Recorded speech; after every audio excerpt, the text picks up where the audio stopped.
تمہاری توقعات کیا ہے؟ تمہاری تو حیثیت کیا ہے؟ تم ہو کس کھیت کی مولی؟ تم ہو کس کھیت کا بتوا؟ تمہارے آبا و اجداد میں کون ایسا گزرا ہے تم کہہ سکو کہ تم فلاں ولی کی اولاد ہو، یا تم یہ کہہ سکو کہ تم فلاں قطب کی اولاد ہو، یا تم یہ کہہ سکو کہ تم فلاں ابدال کی اولاد ہو؟ کیا تم یہ دعویٰ کر سکتے ہو کہ تم نبی کی اولاد ہو؟ کیا تم یہ دعویٰ کر سکتے ہو کہ تم حضرت حسین کی اولاد ہو؟ کیا تم یہ دعویٰ کر سکتے ہو کہ تم بنو ہاشم ہو؟ نہیں کر سکتے دعویٰ. تو تمہاری حیثیت کیا ہے؟ وہ انبیاء کی اولادیں، وہ رسولوں کی اولادیں، وہ ابراہیم کا خون، وہ حضرت اسحاق کی اولاد، وہ حضرت اسماعیل کے رشتہ دار، وہ حضرت یوسف کی نسلیں. اللہ تبارک و تعالیٰ نے اس سب کے ہوتے ہوئے انہیں اس درجے ذلیل و خوار کیا کہ اپنے بچوں کو کٹا اور ذبح ہوتے ہوئے دیکھتے اور کچھ کر نہیں پاتے. بیٹی جو میں نے کل کہا تھا بجنور کی سرزمین پر، پھر دوہرا رہا ہوں وہ بات، پھر دوہرا رہا ہوں یہ بات، بہت مقام پر پہنچے گی. اس بیٹی کو جنا ایک ماں نے جس کے سینے میں ایمان تھا، اس باپ کی وہ پشت میں رہی نطفہ بن کر، جو باپ لا الہ الا اللہ کا اقراری تھا، وہ اس ماں کے رحم میں رہی جس ماں نے روزہ رکھا تھا، جس ماں نے نمازیں پڑھی تھی، جس ماں نے قرآن پڑھا تھا. اس کی ولادت پر ماں نے کہا تھا مولوی کو بلا کر اس کے کان میں اذان پڑھ دیجئے، ماں کان میں تکبیر پڑھ دیجئے. کسی کا نام عائشہ رکھا، کسی کا نام مریم رکھا، کسی کا نام خدیجہ رکھا، کسی کا نام ام حبیبہ رکھا، کسی کا نام ام عمارہ رکھا. یہ مسلمان کی بیٹیاں تھیں. مگر آج ذلت کا چاٹ کسی اور نے نہیں، کسی نے سڑک پہ تھپڑ نہیں، بلکہ کتنے گھر ایسے ہیں اور کتنے مکان ایسے ہیں، کتنے خاندان ایسے ہیں. وہ بیٹیاں اپنے باپ کو ٹھیکا دکھا کر اپنے بھائیوں کو ذلیل و خوار کر کے وہاں پہنچ گئی جہاں تم نے تصور میں نہیں سوچا تھا، جہاں سے تم کیڑے، جہاں تم برداشت نہیں کر سکتے تھے. یہ ہے وہ ذلت.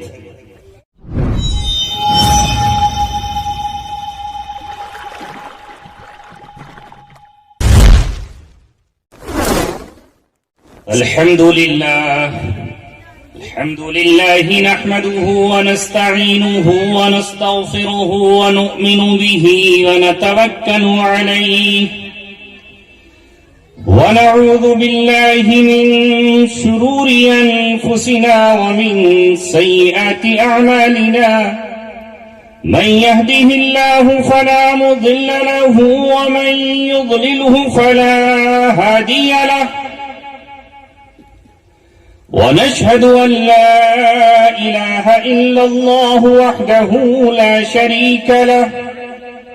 ونشهد أن سيدنا وسندنا وشفيعنا وحبيبنا ونبينا محمدا عبده ورسوله، وصلى الله عليه وعلى آله وصحبه وسلم تسليما كثيرا كثيرا.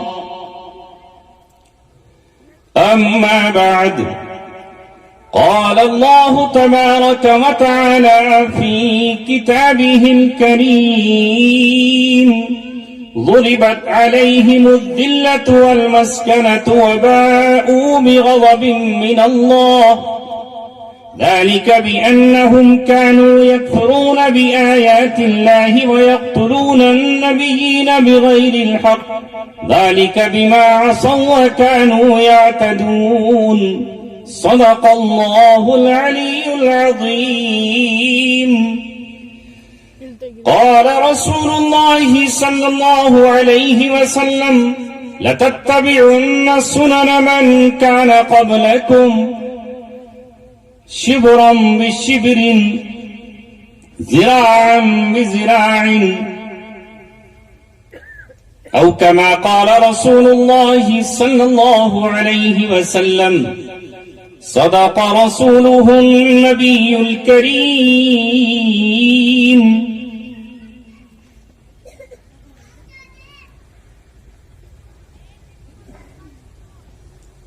محترم حضرات،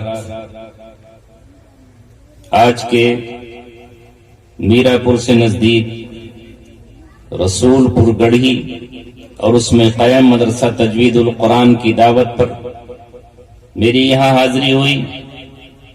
اس شہر میرا پور میں پچھلے سال قاری شاداب صاحب کی دعوت پر میں لبیک کہتا ہوا استقبال رمضان کے عنوان پر حاضر ہوا تھا اور میری زندگی کا اجتماعی طور پر دینی طور پر وہ پہلا پروگرام تھا.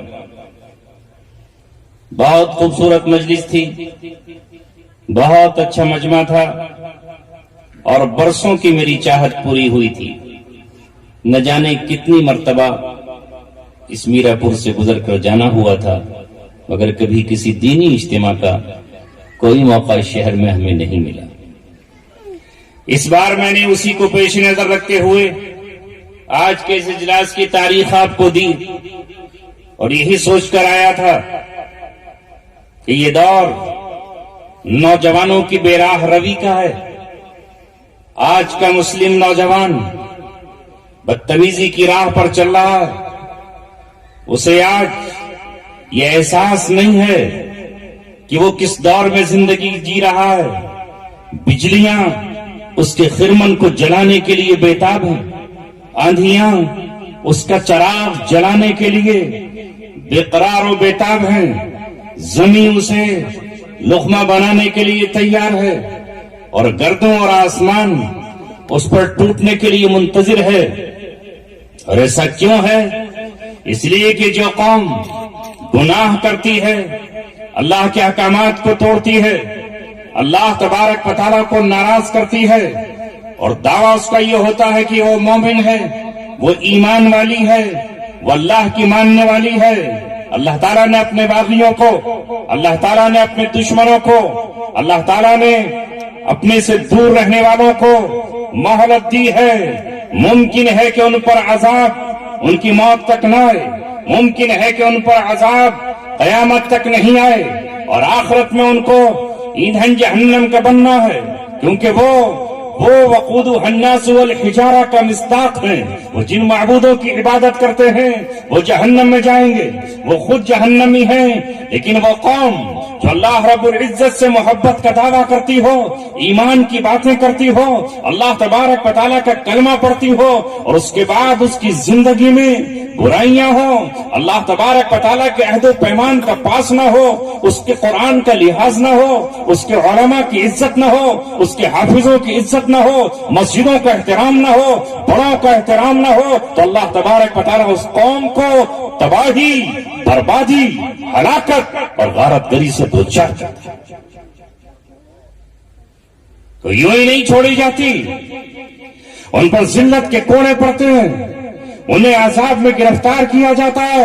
اور میں یوں ہی نہیں کہہ رہا, اے عالموں تمہیں گواہ بنا رہا ہوں, اے حافظوں تمہیں گواہ بناتا ہوں, تمہارے سینے کو گواہ بناتا ہوں, تمہارے دماغ کو گواہ بناتا ہوں, تمہاری زبان پر جو قرآن جاری ہے اسے گواہ بناتا ہوں. مولانا محسن تمہیں گواہ بناتا ہوں, قاری شاداب تمہیں گواہ بناتا ہوں. بنی اسرائیل جو اس وقت کی مسلم امت تھی, اولاد یعقوب جو اس وقت کی مسلم امت تھے, حضرت یوسف علیہ السلام کا خاندان جو اس وقت بنی اسرائیل اور موحدین کہلاتے تھے, مگر جب انہوں نے اللہ تبارک و تعالیٰ کے احکامات کو توڑا اور اللہ تبارک و تعالیٰ سے رشتہ اور ناطہ چھوڑا, تو اللہ تبارک و تعالیٰ نے ان پر ظالم فرعونوں کو مسلط کیا. اور قرآن کہہ رہا ہے وَإِذْ نَجَّيْنَاكُمْ مِنْ آلِ فِرْعَوْنَ يَسُومُونَكُمْ سُوءَ الْعَذَابِ يُذَبِّحُونَ أَبْنَاءَكُمْ وَيَسْتَحْيُونَ نِسَاءَكُمْ وَفِي ذَلِكُمْ بَلَاءٌ مِّن رَّبِّكُمْ عَظِيمٌ. اے بنی اسرائیل یاد کرو, تم پر وہ دور تھا کہ فرعون تم پر مسلط تھا, اس کا لشکر تم پر مسلط تھا, اس کے کارندے تم پر مسلط تھے. حامان اس کا وزیر داخلہ اور اس کا ہوم منسٹر یہ فیصلے کیا کرتا تھا کہ تمہارے بچوں کو ذبح کر دیا کرنا. یذبحون ابناءکم ویستحیون نساءکم, تمہارے بچے ذبح کر دیے جاتے اور تمہاری بچیوں کو زندہ رکھا جاتا تاکہ ان سے اپنی ہوس پوری کی جائے, تاکہ ان کے پیروں میں گھنگرو باندھے جائیں اور ان کو نچایا جائے, تاکہ انہیں